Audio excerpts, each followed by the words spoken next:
About 5 or 10 minutes ago, Julian, after it had been almost suspiciously quiet for a couple of hours, there was a sudden burst of intense gunfire. It lasted for about a minute. There were several explosions as well, possibly stun grenades. There was then pause, more gunfire, and now it's gone quiet again. I'm about, I'd say probably, we're a few hundred meters, I think, perhaps a little more from the building where the two gunmen from the Charlie Hebdo killings hold up. You may be able to hear in the background there another explosion. Certainly an operation is now ongoing here to extract them, it would appear. We have had no information from the police about what's happening. I think the police at this point simply don't know. They're blocking the road and making sure that the secure perimeter they've established in the last few hours remains secure.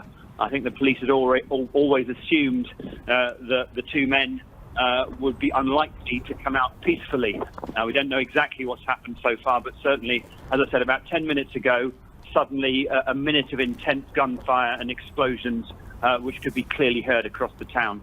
Chris, I'm not sure what your view is, but we're looking at a distant shot of the building where quite a lot of smoke is coming out of the roof, and most distinctly a dark figure, a figure in black, appears to be walking along on top of the roof at the moment. It's not, in fact, two figures now. I can see another figure, maybe three, who are now appearing to one side of the roof of the building with smoke swirling around them and seem to be walking across.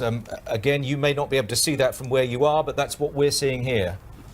No, I can see a little bit of smoke, Julian. I can't see the figures you describe. We know that there are two gunmen, so if you can see more than individuals there, I think it's a safe assumption to make that those may well be members of the security forces.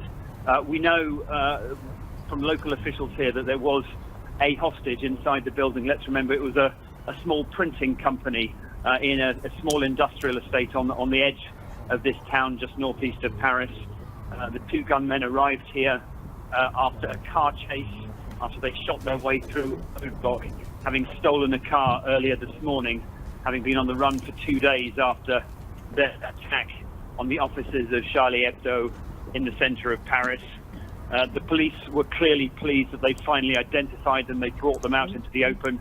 They must have been disappointed that the gunmen had been able to get back to a place where they could put other people in danger. And their first priority now, probably, if they are moving in to try and end this operation, it would be the safety of the hostage they believe is inside.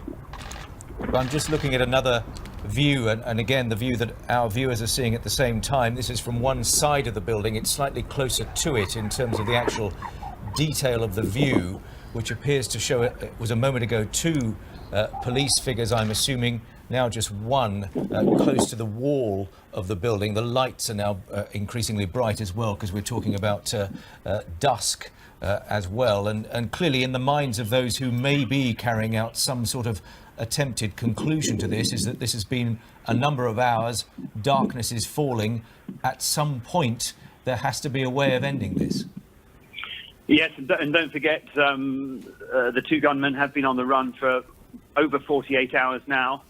Last night we assume they probably slept out in the open somewhere in the woods about 20 miles northeast of here, where the police had been carrying out a widespread search yesterday around villages and in thick woodland there. They were pretty convinced that the gunmen hadn't escaped from that area, and that proved correct this morning when they emerged in a village just in that vicinity. We were just miles away when that happened.